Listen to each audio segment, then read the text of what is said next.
On a participé à une course de voitures électriques. Alors évidemment, ça a l'air chouette comme ça, mais ce qui va être intéressant, c'est de vous raconter pourquoi on l'a fait et ce qu'on en a retenu. Donc cette épreuve est une course de voitures électriques d'endurance, et le mot endurance ici a toute son importance. En réalité, c'est pas n'importe quelle course. L'idée, c'est pas forcément d'aller vite et d'aller plus rapidement que le voisin. Certes, d'avoir un bon rythme, mais c'est surtout de le tenir le plus longtemps possible. Et on va tout de suite vous expliquer en quoi a consisté cette course avant de vous raconter comment ça s'est passé et ce qu'on en a, nous, retenu. Un peu de contexte pour commencer. C'est donc une course d'endurance qui a opposé 11 équipes qui étaient chacune constituées de 4 pilotes. Chacun de ces pilotes représentait donc un média. On était là en tant que l'un des 4 médias de la voiture numéro 11. Objectif, durer 3 heures. 3 heures de course pendant lesquelles il a fallu gérer principalement notre batterie, parce que c'est ça en fait l'endurance en électrique, c'est de partir avec une batterie pleine et de la faire durer le plus longtemps possible et d'enchaîner, d'enquiller un maximum de tours. Le vainqueur de la course, c'est simple, c'est celui qui a fait le plus de tours à la fin de ces 3 heures. Les 11 voitures côté média étaient strictement identiques. C'était des Audi e-tron RS GT, soit à peu près ce qui se fait de mieux chez Audi en électrique. Et elles avaient une particularité qui était assez essentielle à cette course-là, c'est qu'elle n'avait aucune modification nécessaire à la course. C'est une voiture, c'est une Audi RS e-tron qu'on pourrait acheter chez le concessionnaire si on avait à peu près 120 000 € de côté. Donc, mis à part ce petit détail, on avait donc tous la même voiture et on était un équipage de 4 pour chaque voiture, partant donc à l'aventure. Comment ça s'est passé et qu'est-ce qu'on en a retenu? La course, en réalité, elle a duré 3 heures, donc avec 4 relais chacun. C'était super intéressant en fait, notamment dans la façon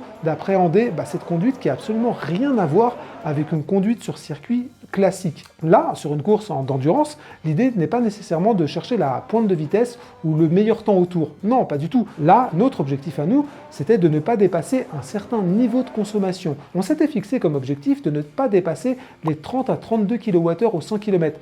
Si vous avez déjà conduit une voiture électrique, vous savez que ce genre de consommation, ça reste quand même assez élevé. Pour rappel, on est quand même sur un circuit, le circuit du Castellet, sur lequel a lieu le Grand Prix de France de F1. Donc, globalement, l'idée, c'est quand même d'aller un peu vite. Qu'est-ce qu'on a appris au final sur ces 2 jours de course? Il y avait un jour d'essai et de qualification et un autre jour de course, donc 3 heures de course. Ce qu'on a appris, c'est un concept qu'on n'avait pas encore intégré jusqu'ici, c'est l'éco-pilotage. Tout le monde connaît l'éco-conduite, notamment les conducteurs de voitures électriques. L'éco-pilotage, c'est un cran au-dessus.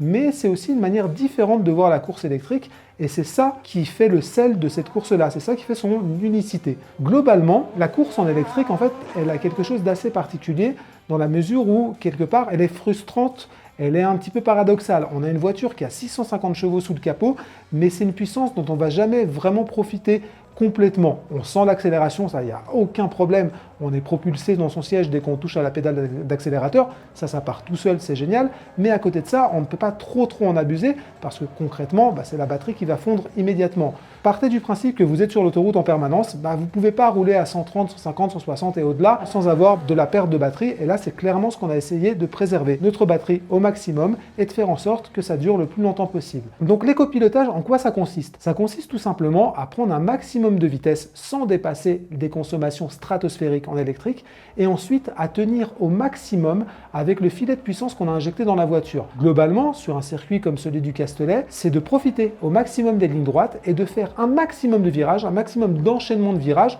sans jamais toucher à la pédale tout en décélération. Et c'est là où ça devient un peu particulier et très différent d'une conduite en thermique. On ne fait absolument pas les mêmes virages, on n'a absolument pas les mêmes trajectoires et l'idée c'est vraiment de laisser glisser la voiture au maximum, qu'il y ait le moins de frottement possible avec la piste. Alors évidemment ça dérape un tout petit peu sur les sorties de virage, c'est normal, mais le moins possible pour que justement on n'ait pas de perte d'adhérence, pas de perte de vitesse et qu'on ressorte le plus rapidement possible sur la courbe suivante. Et ça c'est malgré tout quelque chose qui est assez inhabituel. On ne va pas mettre le coup de frein habituel, on ne va pas réinjecter, on ne va pas remettre les gaz puisqu'il n'y en a pas, mais l'idée ça va être justement d'être en contrôle en permanence. Et c'est ça qui change dans une course de voiture électrique, c'est une course qui est beaucoup plus cérébrale.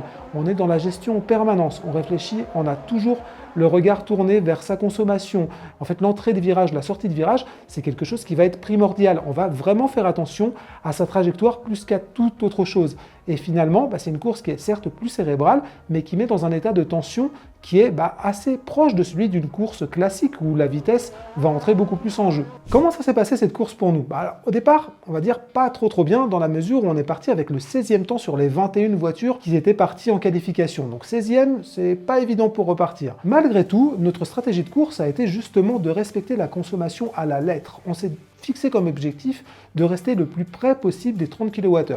Ce qui a changé entre le jour de qualification et le jour de course, c'est la météo. Il faisait beau la veille, il a plu lors de notre course. Et ça a aussi une incidence sur la consommation. Donc les premiers tours ont été finalement assez compliqués. On était aux alentours de 37 à 38 kWh, bien au-dessus de ce qu'on s'était fixé. Et la suite des relais, à chaque fois qu'on prenait le relais, l'idée consistait à abaisser un tout petit peu cette consommation pour se rapprocher au maximum des 32-33 kWh et de faire durer au maximum notre e-tron. Une précision, il était impensable pour nous de recharger pendant cette course, même si la voiture recharge très rapidement, les pénalités encourues étaient telles qu'on aurait été hors course de toute façon. Donc globalement, l'idée c'était vraiment de ne pas toucher à la batterie et d'aller au bout avec une seule batterie et de la tirer au maximum. Au fur et à mesure des relais, on a réussi à remonter un tout petit peu le classement et surtout à baisser notre consommation.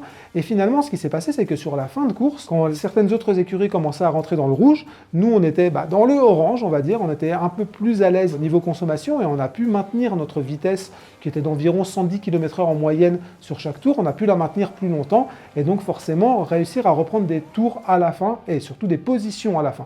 Et le résultat, il est plutôt heureux. On a fini à la 3e place, donc sur le podium. C'était pas forcément attendu et ça, on prend. C'était plutôt cool, un petit podium sur notre première course de voiture électrique. Et donc, c'était vraiment super cool de finir là-dessus, de finir justement en constatant que toute cette partie gestion qu'on s'était mis en tête, genre gérer la consommation, gérer les trajectoires, gérer les entrées et les sorties de virages, tout ça en fait, ça a payé au final puisque ça nous a permis d'être bien placés. Et finalement, c'est un apprentissage. C'est certes pas la même chose qu'une course classique, ça a moins d'adrénaline, ça a moins de vitesse, les sensations sont certainement différentes, mais au final, c'est quelque chose d'assez particulier. Au final, on a été super content de la faire cette course, c'était vraiment une grosse découverte parce que ça change des essais qu'on a l'habitude de faire et surtout on a appris davantage, on a appris notamment le principe d'écopilotage. Clairement, une voiture électrique, on le répète à travers tous nos tests, ça ne se conduit pas de la même façon qu'une thermique et cette différence-là, elle se voit encore plus sur le circuit. Bien sûr, c'est pas à la portée de tout le monde d'aller sur un circuit en électrique, mais voir la différence de comportement d'une électrique, ce que ça suppose en fait d'adaptation en tant que pilote pour conduire une électrique et pour l'emmener le plus loin possible, c'est quelque chose qui a été super plaisant à faire, qui a été plein d'enseignements et c'est quelque chose que vous retrouverez dans les futurs tests de 01net.com sur tous les véhicules électriques, un tantinet sportif. On vous remercie d'avoir regardé cette vidéo. Si vous avez des commentaires à nous faire, si vous avez aussi votre opinion sur la course de voitures électriques, on sait notamment que la Formule I n'a pas un énorme succès, mais n'hésitez pas à en parler en commentaire, on vous répondra avec grand plaisir et d'ici là, abonnez-vous et revenez nous voir quand vous voulez.